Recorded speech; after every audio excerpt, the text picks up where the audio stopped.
নমস্কাৰ বন্ধু বান্ধৱীসকল, বৰ্ডছ এক্সামৰ এটা নতুন ভিডিঅ'ত আপোনালোকক স্বাগত জনাইছোঁ।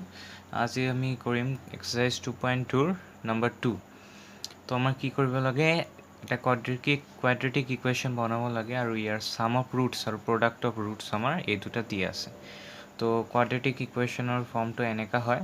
তো এইদৰে আমি এইটো সলভ কৰিম। তো নম্বৰ 1 তো তোমালোকে চোৱা, x² minus x into sum of routes আমাৰ কি দিয়া আছে 1/4, তো আমি 1/4 লিখিম, প্লাছ প্ৰডাক্ট অফ ৰুট আমাৰ কি দিয়া আছে -1 = 0। বহুতো ইজি হয়, এইটো তোমালোকে বহুত ইজিকৈ এইটো কৰিব পাৰিবা।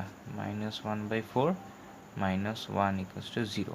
আৰু ইয়াৰ লগত আমি কি ইনটু কৰি দিম, 4 ইনটু কৰি দিম। কি হৈ যাব তেনেহ'লে 4x² - 1x, ইয়াতে তোমালোকৰ x হ'ব আৰু ইয়াতে হ'ব তোমালোকৰ -4 = 0। সিমিলাৰলি আমি 2 নম্বৰটো কৰিম। ইয়াতে আমাৰ হ'ব x² - x ইনটু √2, যিহেতু এইটো আমাৰ সাম অফ ৰুটছ আছে, আৰু 1/3 = 0। তো এইটো আমাৰ হৈ যাব x² - x √2 প্লাছ 1/3 = 0। ইয়াৰ লগত আমি কি ইনটু কৰি দিম, 3 ইনটু কৰি দিম। 3x² - 3x √2 plus 1 = 0। সিমিলাৰলি আমি 3 নম্বৰটো কৰিম।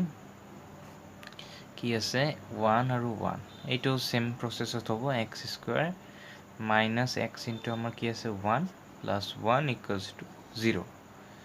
তো x² - 1x প্লাছ 1 = 0। তো 4 নম্বৰটো সেম হ'ব। x² - সাম অফ ৰুট আমাৰ কি দিয়া আছে 4 ইনটু x প্লাছ 1 = 0। তাৰপিছত x² - 4x প্লাছ 1 = 0। তোমালোকে ইয়াতে দেখা, এইটোৰ পৰা কিন্তু বহুত পলিনমিয়েল হ'ব কোৱাড্ৰেটিক ইকুৱেশ্যন। তোমালোকৰ এই কোৱাড্ৰেটিক ইকুৱেশ্যনৰ ভিতৰত এইটো এটাকে কোৱাড্ৰেটিক ইকুৱেশ্যন, ঠিক আছে। তো তোমালোকে এইদৰে প্ৰচেছত কৰিলে এক্সামত বহুত জলদিকৈ কৰিব পাৰে। এইবিলাকত তোমাৰ MCQতে আহে, তোমালোকে কৰিব পাৰিবা। তো আজিৰ বাবে এইখিনিয়ে।